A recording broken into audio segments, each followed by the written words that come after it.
Goody Mo. So I just pulled up to the gym and I started thinking I should make a video for you guys, just kind of like breaking down my thoughts on nutrition and essentially how I have conversations with people about nutrition. I think it'll kind of be an easier understanding of at least my perspective on nutrition, because usually when I have these conversations, there's so much information people try to filter through that I think we should kind of just simplify it. And it's usually very, very easy once I start explaining a few of the things and I ask them like what did they learn and stuff like that. So let's get to the basics. And if you're interested in conversations like this, make sure you like, share, and subscribe. So basically, to give you a bit of a syllabus of what this video is going to be about, we're going to talk about how protein changes the body on a basic level and how your calories going into your body and the calories you're burning is going to affect your fitness journey. I'm going to just break it down in such a simple way that we're going to try to avoid, the word deficit. We're going to try to avoid all the evil curse words of fitness. Okay. So essentially, when you're moving throughout the day, even if you're sleeping, but when you're moving throughout the day, your body is burning calories, okay? It's burning energy. That's what a calorie is. And we measure this energy through calories, and that number on, let's say, like a box of cereal or a bag of chips, that big old number under calories tells you how much energy you're gonna get. Now, that's the basics of a calorie. So you can use that number, add up all the calories you've eaten through a day. And then if you have, let's say, a fitness tracker, or if you just look up the general information on how long or how many calories you can burn in a workout, you can use that number and subtract it from the amount of calories you've added. So I'll break it down this way.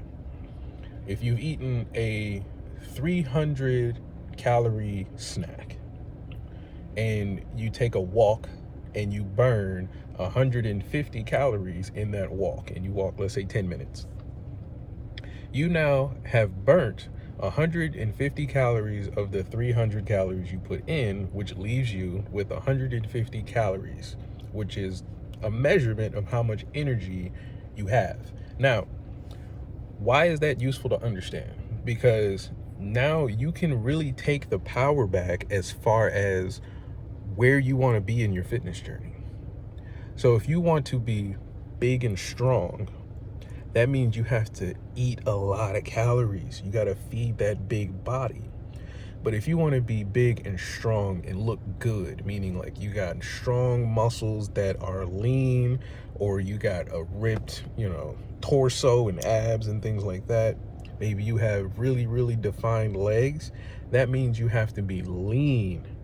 And so what that means is, even though you're eating a lot of calories to get big and strong, there's a certain look your body has to have. And how these calories are developed or built up determines how your body's going to look. So there's a few different ways that we can try to look at it to make this conversation simple. But I will tell you that this is very layered and complicated, okay? So you can go from looking like one person, and the second person can eat the same stuff and look very different, okay?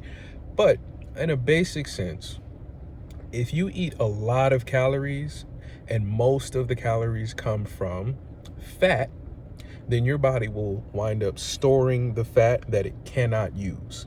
So for example, again, we'll use the same snack of 300 calories. If you ate 300 calories and it was 150 calories that you burned, and the 150 calories that you have left are mostly made up of fat, then we can figure out, when you are burning calories throughout the day, how your body is going to use that 150 calories you have. So if throughout the entire day you burn, just to pick a number, 300 calories, you didn't do anything all day, you only burnt 300 calories, you ate 300 calories, and then you went for a walk for 10 minutes, you've essentially burned the energy you needed, okay? So now you have to figure out how that energy is going to be used in your body. So if that energy is made up of mostly fat and you have calories left over, then your body's going to store it or find some way to just get it out your body. The next thing that's going to happen is your body will begin to change because it has to literally store this energy in your body. It's not magical. Like these calories just don't, they're not just floating around you. They're inside you, and your body has to figure out where to put it. And so if it's mostly fat, it will turn into fat cells and then, find spots to put it, either your cheeks, sometimes around your organs and your heart, and sometimes in your legs and your butt and things like that. But fat is not bad. You need this stuff, and fat actually helps your body in a lot of ways. We won't really go into the details of why fat is good for you in this video because it's a very, very, very complex concept, but essentially fat moves a lot of the nutrients around your body, and it makes a lot of the processes in your organs easier, okay? So if you have very little fat, it's very difficult for your body to function, okay? So fat is a good thing, and having what we call good fats is even better. So if we were to go back to our 300 calorie snack and we burn 150 calories in our walk, and for the entire day we only burned 300 calories, which means we're basically back down at zero. If you were to say you overate 150 calories that day, the energy from those calories, are they coming from fat, carbs, or protein mostly? Which one is it? And this is how we will figure out what our entire day of meals will look like, or our entire week, and sometimes year. So if you're eating foods, and when you are finding out how many calories you're eating, the next thing you need to find out is if you're getting enough of either protein, carbs, or fats in all the calories you're eating. And the best way to do that is usually with an app like MyFitnessPal, or there's other apps out there, but very, very, very simple ways to figure out how many or how much of a nutrient is in the calories you're eating.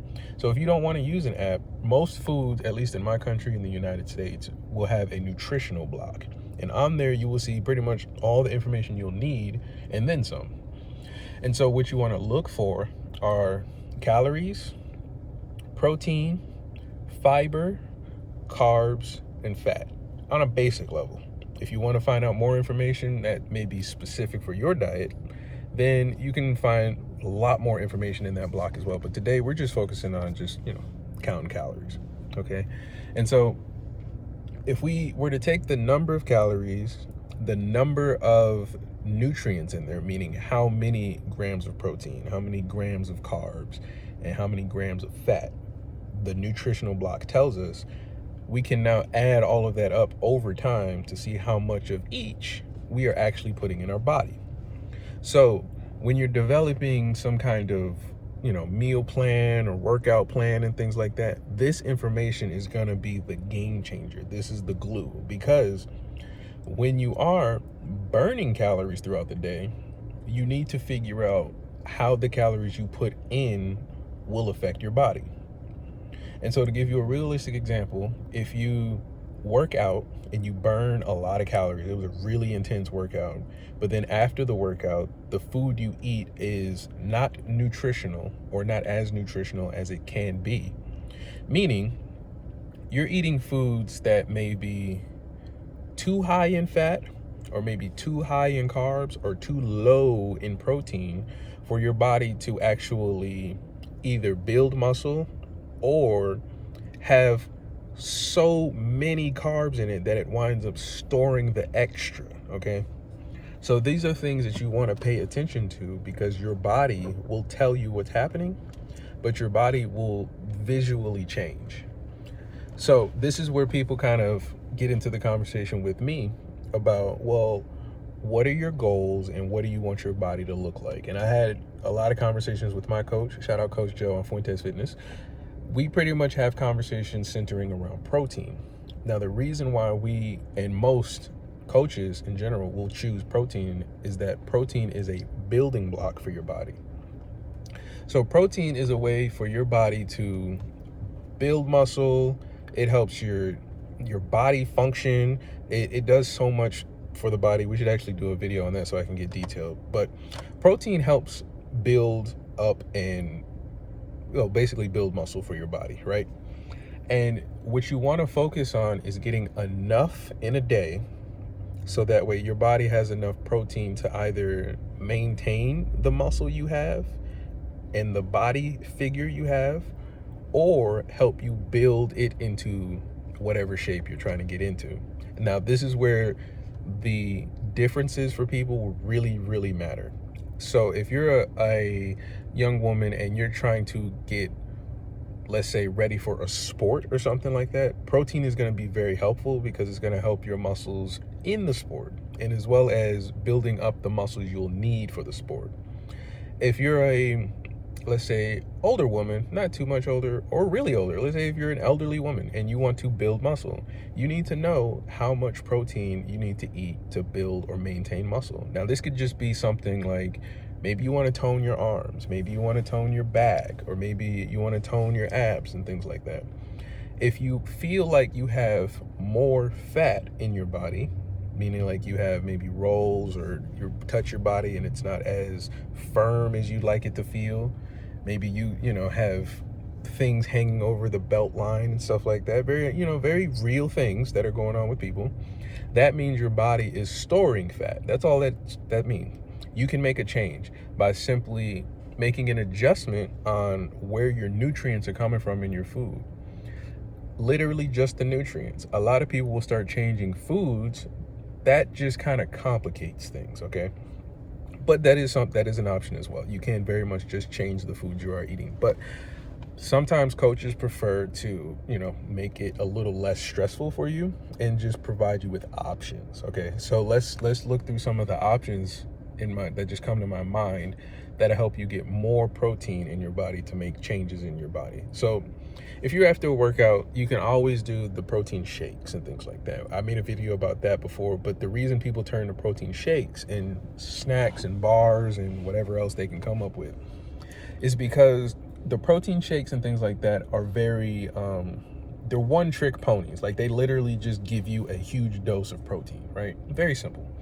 And couple that with, some good fiber and other vitamins and things like that, you will pretty much have a nice little snack or meal in a protein shake or a smoothie. So the thing that usually people will run into is that the other nutrients that will be missing from a protein shake. So a protein shake isn't usually a well-balanced one. Those are usually called meal replacement shakes.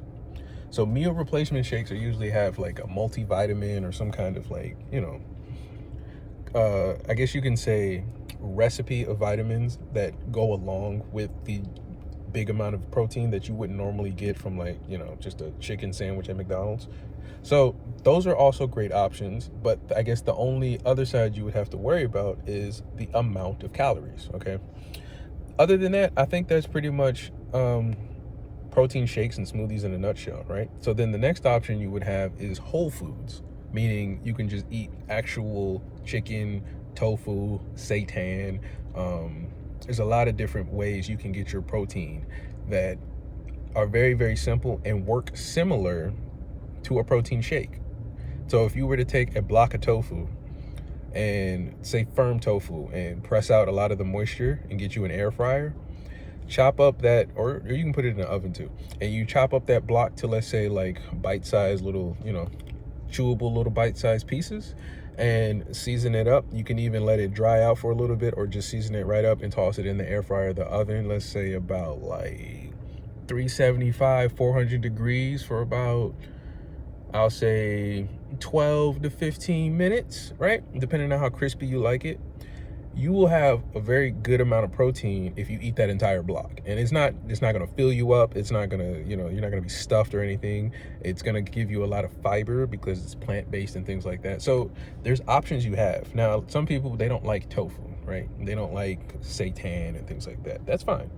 You can always go with your meat options. Just the only problem with animal protein is the same problem you'll run into with protein shakes, is that there's a lot of other nutrients you will be missing if you just, let's say, eat chicken breast and rice with some broccoli. Like you're gonna miss some things, but it's pretty well-rounded of a meal in itself. Like you won't really go wrong.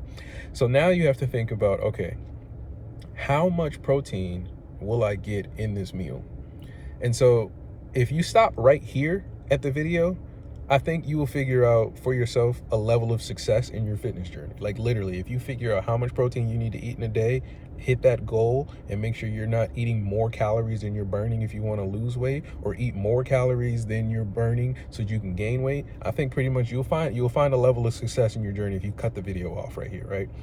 But usually what people run into right now is a lack of options for food, or they have a lack of, let's say, character development that comes with fitness. And this is the key here. For me, it was trying to find something that worked and sticking with it. For me, I thought if I wasn't getting results, the process wasn't working. Whereas usually the process is working, it's just not working as fast as you'd like, even if you are doing it 100% correct. You can be doing it 100% correct, and there is a amount of time you still need to put in before you can say you're done, okay? Or before you say you've reached a point of, we can say we've accomplished the goal, okay? So this is where usually people struggle, and usually people kind of, at least when I'm having conversations with people in real time, this is where they go, oof, well, I don't know, I might have to figure out another option, or I might just try keto, which keto works, but it's like, it adds a level of boundaries to the thing you're trying to just add to your lifestyle. Keto, in most diets, like vegetarian, paleo, all these different diets, you got to be about that life. Like if you're not about that life, I would suggest you figure out first if you're about that life. But on the basic level, you just need to figure out how many calories you're eating, how many calories you're burning, and whether or not you're getting enough of either carbs, fats, and protein for you to simply make a change in your journey. Now, once you get into the specifics, like I want, let's say for the ladies, a bigger butt, and for the guys, I want jacked arms or something like that. Once you get into the specifics, then you can figure out, all right, I need more protein. All right, I'm getting a little tired in the gym after these workouts. Let's up the carbs just a little bit so I can have some more energy. Once you get into all that, then you can get into the deeper, deficit conversation. We can start talking all the cuss words and stuff in fitness. But if this was helpful, let me know. And if you do have any questions, like if you feel like my math was off, or if you feel like there's a better way I could have explained this that would have been even simpler, let me know in the comments. I'll try and, redo the video and make it better for you. However it works, let's get it done.